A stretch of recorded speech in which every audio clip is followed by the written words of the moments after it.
नमस्कार। मंदार जी हिंदी यह चैनल में आप सभी का सहर्ष स्वागत करता हूं। आज हम चर्चा करेंगे कि भगवान विष्णु जी के स्मरण और चिंतन का महात्म्य क्या होता है। वैसे तो हमने विष्णु सहस्त्र नाम के ऊपर मैंने बहुत सारे चिंतन करके कुछ वीडियो बना के अपलोड किए हैं। यह चैनल के ऊपर वही है। तो उसी के आगे भगवान का स्मरण करने से हमें क्या लाभ मिलता है और वो भगवान का नाम स्मरण करने का और भगवान विष्णु जी के चिंतन करने का महत्व क्या होता है। कुछ कुछ पुराण में ऐसे श्लोक हमें मिलते हैं, जैसे कि एक श्लोक आता है, नित्योत्सवो भवत्तेषाम्, नित्योत्सवो भवत्तेषाम् नित्यं नित्यं च मंगलम येषाम् हृदिस्थो भगवान मंगलायतनौ हरिः। यानी नित्य दिन उत्सव होता है। नित्योत्सवो भवत्तेषाम्, जीवन में आने वाला हर दिन उत्सव ही होता है और नित्य उत्सव होता है। नित्य नित्यं च मंगलम, और प्रतिदिन नित्य नित्य उन्हें मंगल की ही प्राप्ति होती है। किनको ये प्राप्ति होती है? किनका दिन उत्सव जैसा होता है? जिनके जीवन में, जिनके हृदय में मंगल धाम श्री हरि भगवान महाविष्णु विराजमान रहते हैं या उनके हृदय में बस जाते हैं, और तभी से उनके लिए प्रतिदिन उत्सव होता है और नित्य नित्य मंगल ही होता है। यानी दिन तो मंगल होता ही है और हमेशा आने वाला हर क्षण नित्य मंगलमय होता है, क्योंकि उनके हृदय में हरि विराजमान होते हैं। तो विष्णु जी की भक्ति, यदि हम विष्णु सहस्त्र नाम का जाप करते रहेंगे तो अपने आप हमारे हृदय में श्री विष्णु जी का निवास हो जाता है। विष्णु जी तो हमारे हृदय में रहते हैं। येषाम हृदिस्थो भगवान मंगलायतनम हरि, ऐसा श्लोक में आता है। तो भगवान रहता कहाँ है? तो हमारे हृदय में रहता है। तो जब भी हमारे हृदय में भगवान को स्थान मिलेगा तो हमारा हर दिन उत्सव जैसा ही प्रणीत होगा और हर क्षण हमें मंगलमय होगा, हर दिन हमें मंगलमय होगा, क्योंकि हमारे हृदय में हरि विराजमान होते हैं। और भी एक श्लोक मिलता है, विपदो नैव विपदः संपदो नैव संपदः विपद विस्मरणं विष्णोः संपन्न नारायण स्मृतिः। विपदो नैव विपदः संपदो नैव संपदः विपद विस्मरणं विष्णोः संपन्न नारायण स्मृतिः। यानी हम जब जीवन जीते हैं तो हर एक के जीवन में कोई ना कोई विपत्ति होती है और कोई संपत्ति भी होता है, संपत्ति भी होती है। विपत्ति और संपत्ति ये दोनों विरोधाभासी शब्द है, लेकिन विपत्ति सच्ची विपत्ति नहीं है, ऐसा इस श्लोकों में कहते हैं। विपदो नैव विपदः, वो विपत्ति सच्ची नहीं है और संपत्ति भी सच्ची नहीं है। संपत्ति भी सच्ची नहीं है, अपितु भगवान विष्णु का विस्मरण होना, यही हमारे जीवन में बड़ी विपत्ति होती है। और नारायण का हर बार हमें स्मरण रहना, यही हमारी शाश्वत संपत्ति होती है। तो संपत्ति किसको कहते हैं? जिनके हृदय में हमेशा नारायण विष्णु जी का स्मरण रहता है उनको ही संपत्ति का लाभ होता है और उनके ही पास संपत्ति होती है। अपितु बाकी बहुत कुछ भौतिक युग वाला कोई होगा उनके पास, लेकिन नारायण का नाम नहीं है उनके जीवन में या उनके हृदय में या उनके मुख में, तो सभी विपत्ति ही विपत्ति है। तो विपत्ति सच्ची यही होती है कि भगवान का नाम नहीं, और संपत्ति सच्ची यही होती है जिनके जीवन में भगवान का हमेशा स्मरण रहता है और हमेशा उनका नाम मुख में रहता है। तो विपदो नैव विपदः संपदो नैव संपदः विपद विस्मरणम विष्णोः संपन्न नारायण स्मृति। आगे एक श्लोक आता है विष्णु पुराण में। श्लोक ऐसा है, प्रातर्निशि तथा संध्याम मध्याह्नादिषु संस्मरन् नारायणम अवाप्नोति सद्यः पापक्षयं नरः।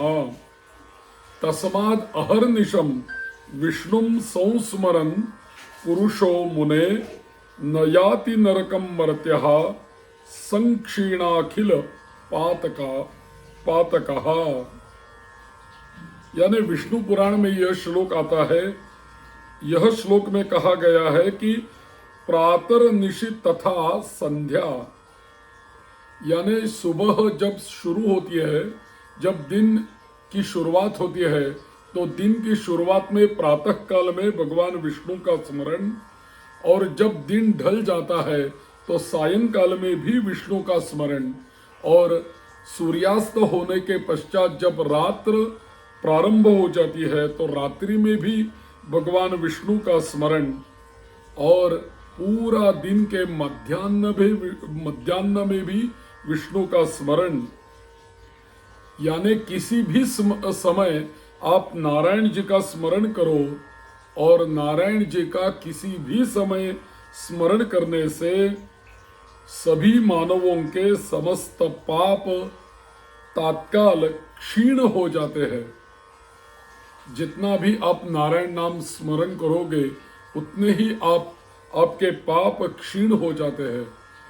लोग पूछते हैं विष्णु सहस्त्र नाम का जाप कब करना चाहिए, प्रातः काल में करना चाहिए या मध्याह्न में करना चाहिए या सायंकाल में करना चाहिए या रात में करना चाहिए। तो कोई भी समय आप चुन लो, प्रातः काल में कर सकते हैं, मध्याह्न काल में कर सकते हैं, सायंकाल में कर सकते हैं, रात्र काल में कर सकते हैं। ऐसा करने से होता क्या है, समस्त पाप हमारे जो होते हैं वो क्षीण हो जाते हैं। मुने अतएव श्री विष्णु भगवान का अहर्निशम स्मरण करना चाहिए। अह यानी दिन और निशा यानी रात्र, तो दिन में भी स्मरण करना चाहिए और रात्र में भी स्मरण करना चाहिए।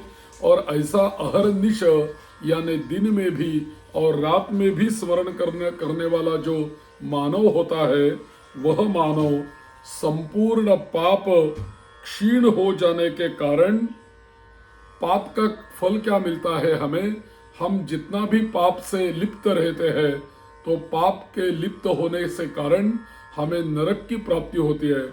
लेकिन हमारा यदि विष्णु नाम स्मरण से, विष्णु नामोच्चारण से यदि हमारा सभी पाप क्षीण हो गया तो हमें कभी भी नरक में जाना नहीं पड़ेगा और कभी भी हमें नरक की प्राप्ति नहीं हो सकती, क्योंकि हमने भगवान विष्णु का अहर्निशम स्मरण किया है।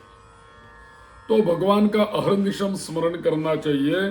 प्रातर्निशि तथा संध्या मध्याह्नादिशो संस्मरन् नारायणमवाप्नोति सद्यः पापक्षयं नरः। तस्माद् अहर्निशम विष्णु संस्मरन् पुरुषो मुने। म्हणून और दिन में भी, रात में भी, मध्याह्न में भी सभी समय विष्णु का स्मरण करना चाहिए।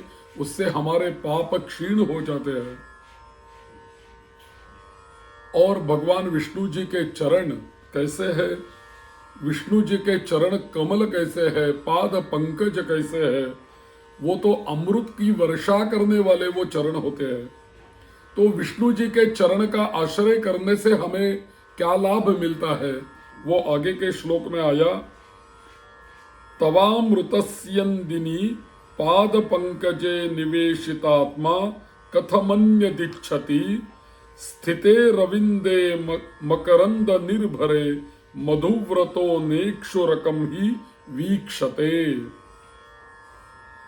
जो मानव भगवान विष्णु जी के अमृत वर्षा करने वाले चरणों की अभिलाषा करता है, विष्णु जी के अमृत वर्षी चरण कमलों में अपना चित्त दत्त चित्त रखता है, वह किसी और पदार्थ की इच्छा कभी भी कैसे कर सकता है।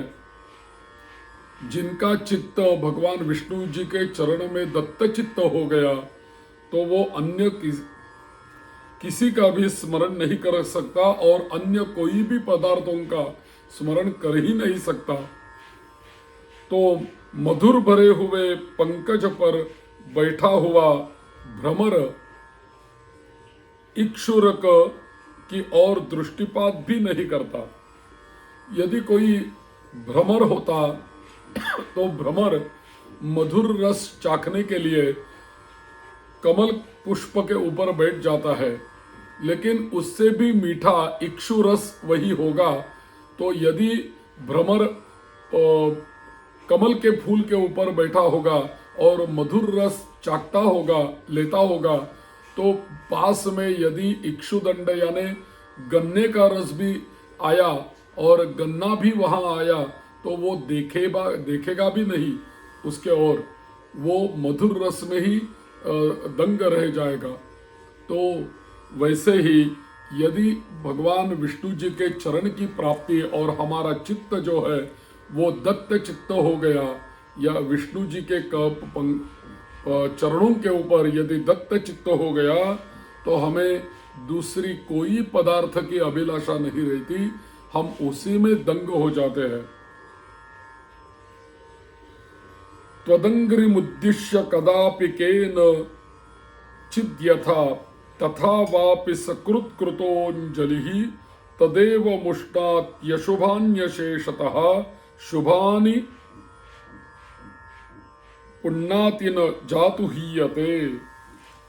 आपके जो चरण है भगवान विष्णु जी के चरण जो है वो चरणों के प्रति किसी भी समय किसी ने भी जैसे तैसे एक बार भी हाथ जोड़ दिया तो वह नमस्कार उसके समस्त पापों को हर लेता है और पुण्याति न जातु हीयते, शुभानि पुण्यानि, और पुण्य राशि की वृद्धि करता है और उसका फिर कभी पतन नहीं होता।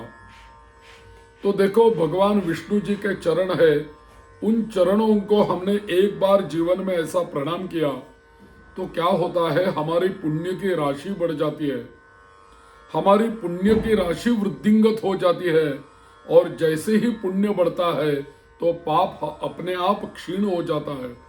तो एक बार खाली नमस्कार करने से, एक बार विष्णु जी की चरण वंदना करने से हमारी पुण्य की राशि वृद्धि हो जाती है। तो इसीलिए भगवान को एक बार प्रणाम करने से क्या मिलता है, यह इस श्लोक में लिखा है। त्वदंग्रिमुद्दिश्य कदापि केन चित्तधा तथा वापि सकृत कृतोंजलि। सकृत यानी एक बार प्रणाम किया तो भी हमारे पुण्य की वृद्धि हो सकती है।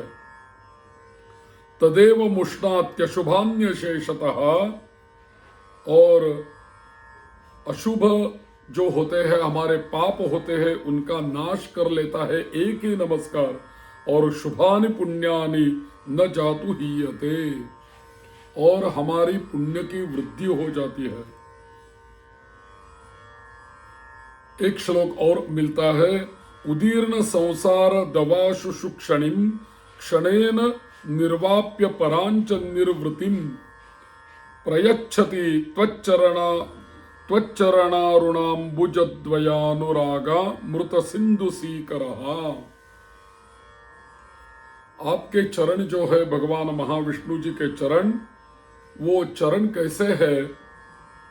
अरुण कमलों के अनुराग से उत्पन्न हुए चरण है और अमृत सिंधु का एक जलकण भी बढ़े हुए संसार दावाग्नि को क्षण मात्र में शांत करके परमानंद देने वाले आपके चरण हैं। अरुण कमलों के अनुराग से उत्पन्न हुए चरण अमृत सिंधु चरणों का कहा गया है और एक जलकण भी बढ़े हुए संसार दावाग्नि को क्षणमात्र में शांत करके परमानंद देता है। ये जो संसार है वो संसार अग्नि में जो दाह हो रहा है या संसार दावाग्नि का जो दाह हो रहा है, उससे शांति पाने के लिए भगवान के चरणों का आश्रय लेना चाहिए।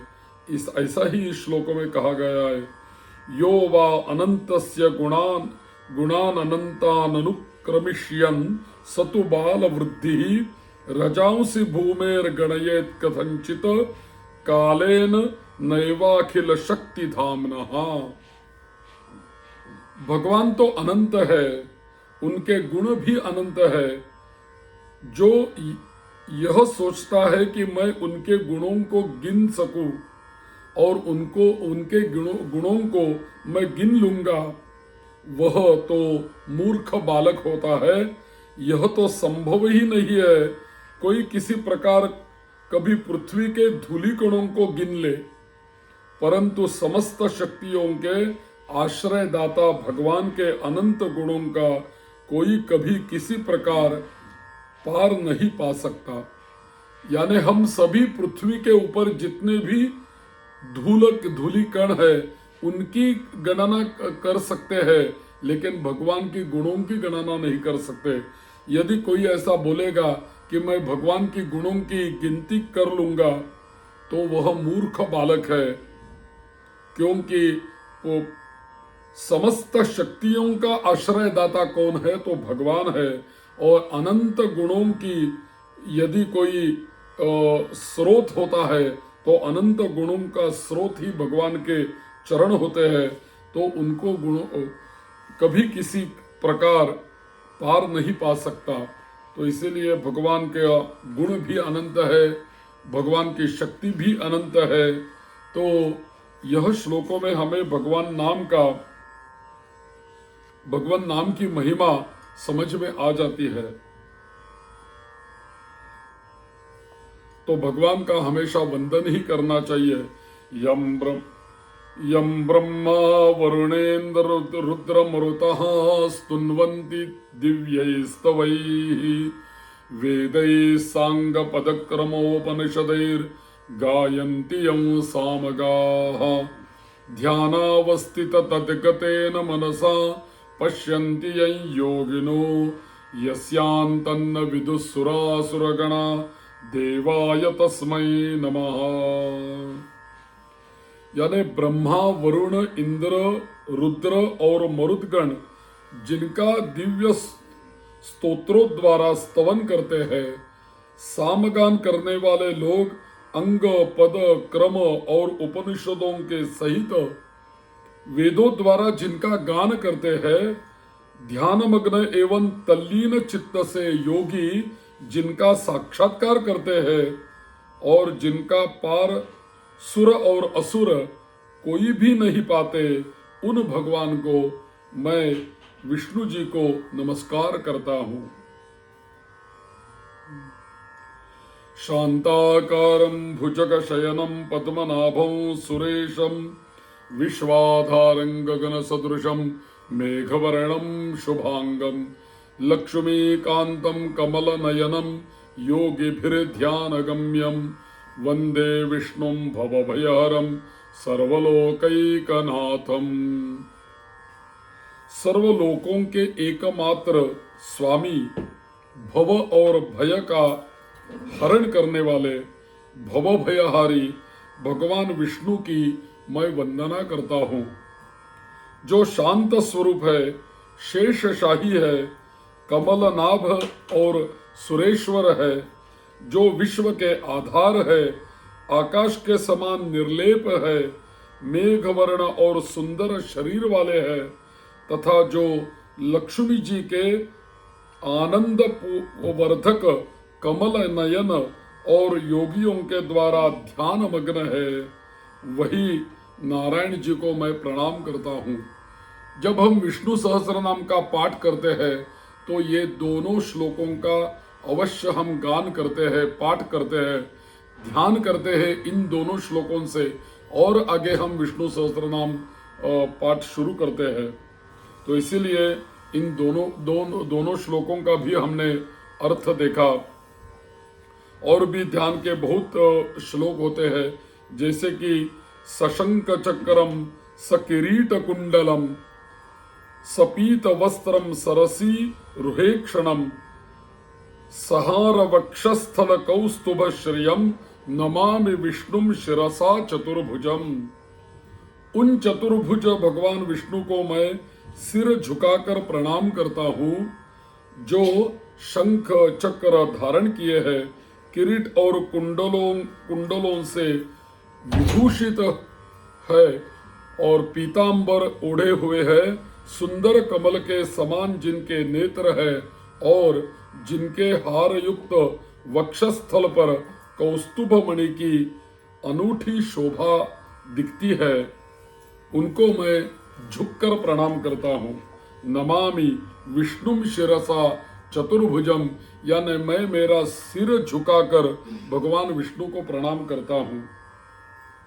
मेघश्यामं पीतकौशेयवासं श्रीवत्सांगं कौस्तुभोद्भासि तांगं पुण्योपेतं पुंडरीकायताक्षं विष्णुं वंदे सर्वलोकैकनाथम।